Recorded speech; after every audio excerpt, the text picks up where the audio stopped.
Yes, before the Barbenheimer became to dominate the summer, I was highly amused by the Transform Mermaid aid, all because like a theater accidentally played the trailer of both this movie and Rise of the Beast at the same time.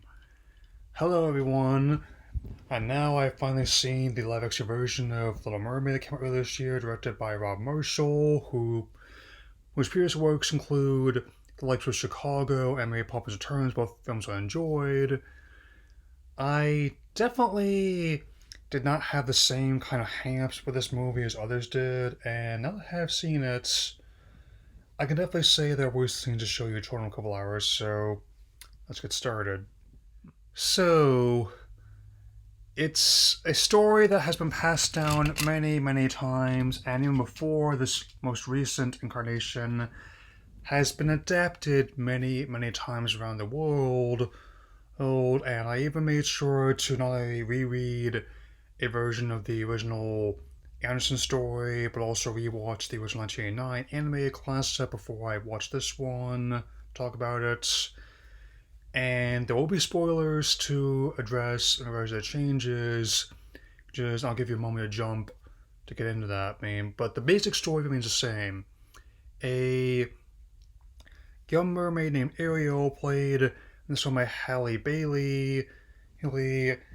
He rescues a young prince and Eric from drowning, and in order to who join the humans on the surface, she makes a deal with the conniving Ursula, played in this version by Elizabeth McCarthy, that costs her her voice, haste, and other her mermaid talents, in order to power the world. And let me tell you, one thing I always took away from both this movie and the original was how much valuable nonverbal communication could be, I would say.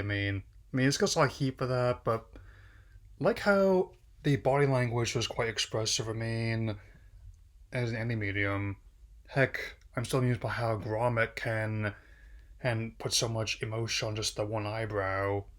Yeah. Visually, it looks pretty solid.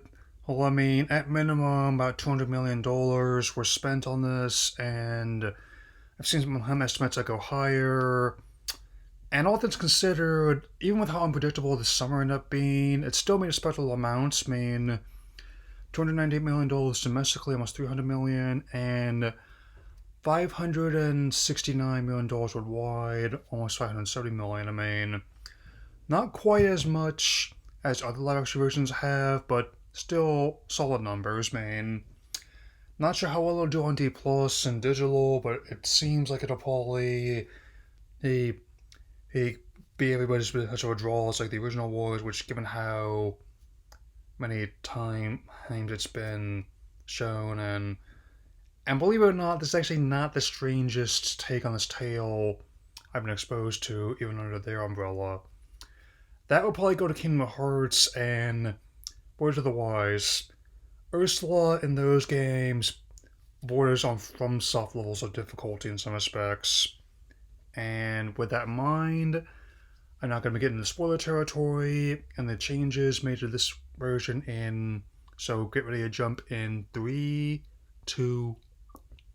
So the songs were arranged by co-composer Alan Menken, and who worked on the original songs, so that actually does make some sense. I'm not sure how the late Howard Ashman would feel about that.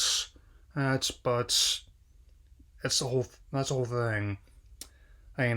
A lot of artists have been rearranging a lot of their music lately, so I guess I should have seen this coming. With everyone from Bono to Roger Waters to even Taylor Swift after re-recording a lot of their old music. And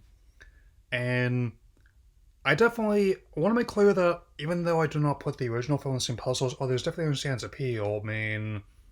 I'll definitely go that much. And the original, I was under the impression like the original story and the original film took place in the story's native Denmark, and this one seems to hint that it's a slightly a newer time period and implying they were trading with countries in the South Pacific, especially given not just Ariel's background, but also in this version, but also Eric being taken in by other royals. I mean, as well. I mean, as opposed to being born into that life. I mean, in the original. I mean, I also kind of like how he gets his own song that unique to this version. That also shows like something a mirror to Ariel's situation, whereas her situation is like outside looking in, his like inside looking out. I mean, so to speak. I mean, even in the 1999 film, I always read them as two sides of the same coin. I mean, hence why I put so much emphasis on the nonverbal communication, how valuable that ends up being.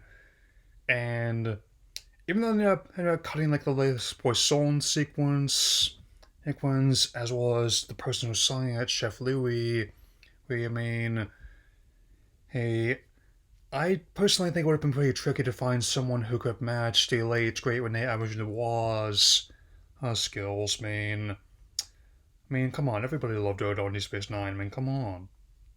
I mean, still. And given how the rating jumped from G to PG, I mean, there were dark moments in the original book as well as the previous film they did in '89, but there were actually even more in this one.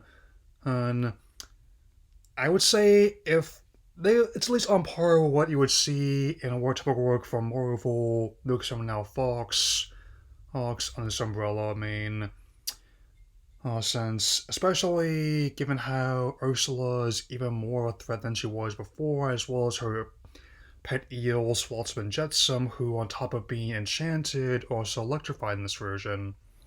And that's interesting. And also it makes a bit more sense, hence with the curse in this one, rather being pressured into who being signing a document that it would not read carefully. Always is a good plan to make sure you read everything what you sign. Turns out it also used one of her scales and so makes something of a blood patch as well, given how she's actually related to King Triton in this version. And actually straight up Thanos is him in the climax. I mean, which even when they were basically being turned into shriveled sardines in the original, that's actually even darker. And now comes the finale.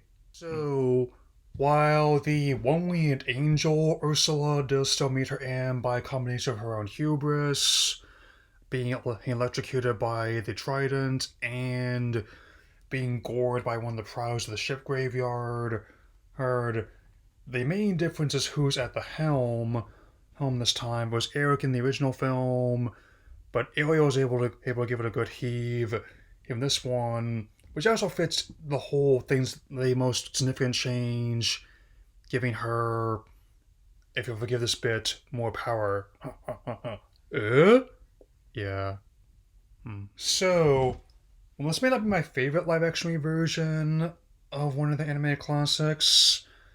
It's also not nearly as bad as a lot of the more vocal attractions have you believe. I mean, there's that reason why I chose to wait until the D Plus release to talk about it as opposed to pouring fuel on that raging inferno. It always brings to mind behind that bit from War Games as well. I mean, on that kind of scenario, the only way you move is not to play. Personally, I prefer a nice game of chess. And as I stated before, this is not going to be the only live action version of a beloved anime work that I'll be talking about this week, nor even one that involves the ocean either. It's very strange, we all admit, but this version is at least worth its weight in Dinglehoppers. I mean, anyway, that'll be it for now, and I will see you all again, and very soon. Take care, everyone.